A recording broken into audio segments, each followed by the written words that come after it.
안녕하세요. 수요평화뉴스입니다. 지난 4월 20일부터 24일까지 한미연합 공중훈련이 비밀리에 실시되었습니다. 한국의 F-15K와 KF-17, 미국의 F-16 전투기들이 동원된 훈련이었는데요. 작년에는 한미가 북미 대화의 환경을 조성하기 위해 이 훈련을 하지 않았습니다. 그리고 코로나19로 2, 3월에 실시하던 대규모 한미연합 군사훈련도 중단된 상태였죠. 그런데 여전히 코로나19의 영향에서 벗어나지 못하고 있고 교착 국면에 있는 북미, 남북관계에서 어떻게든 대화의 물꼬를 찾아야 할 시기에 느닷없이 한미연합 공중훈련이 실시되었습니다. 그것도 한미가 비밀리에 실시하기로 합의했는데 이것이 훈련 넷째 날에 알려지기 시작했습니다. 이번 한미연합 공중훈련의 목적은 유사시 한반도 제공권 장악과 핵심 표적의 선제 타격이었습니다. 또 4월 23일에는 합동 상륙훈련이 실시되었습니다. 이 훈련은 북한의 주요 지점을 점령하는 것을 목표로 하고 있었습니다.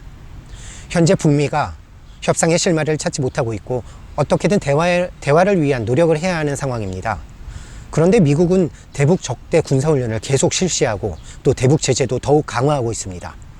북미 정상회담 당시 두 정상은 한미연합 군사훈련을 중단하기로 합의하였었죠. 그럼에도 불구하고 미국은 이렇게 대북 적대 정책을 계속해서 펼치고 있는 것입니다.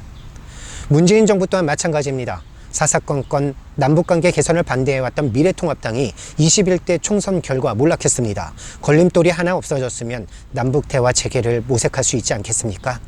하지만 문재인 정부는 총선 끝나자마자 한 것이 바로 한미연합 공중훈련 실시였습니다.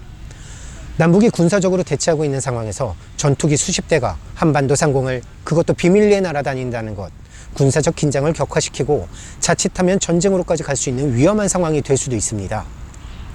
이 상황에 정경두 국방장관은요, 4월 24일 북한이 군사적 긴장을 고조시키고 있다라고 말했습니다. 북한을 선제 타격하기 위한 스텔스 전투기 F-35를 실전 배치하고 북한을 정밀 감시하기 위한 글로벌 워크를 들여오고 있는 것은 바로 남한 당국이죠.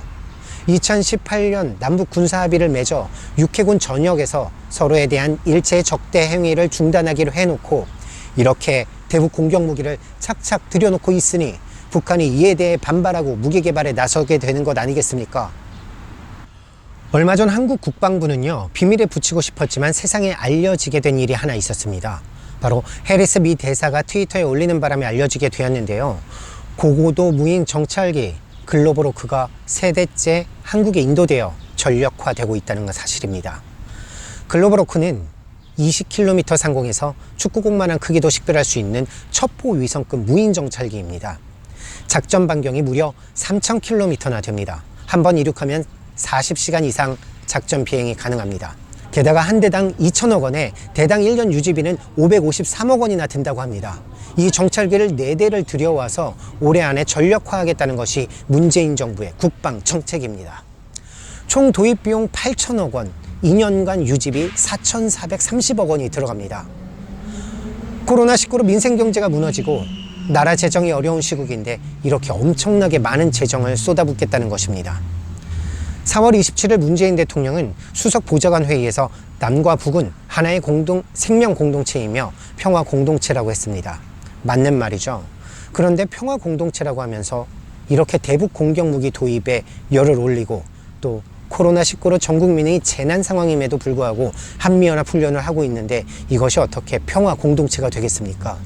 북한을 선제 타격하기 위한 군사훈련과 무기 도입을 계속하고 있는데 어떻게 남북의 철도 연결과 방역 협력이 가능하겠습니까?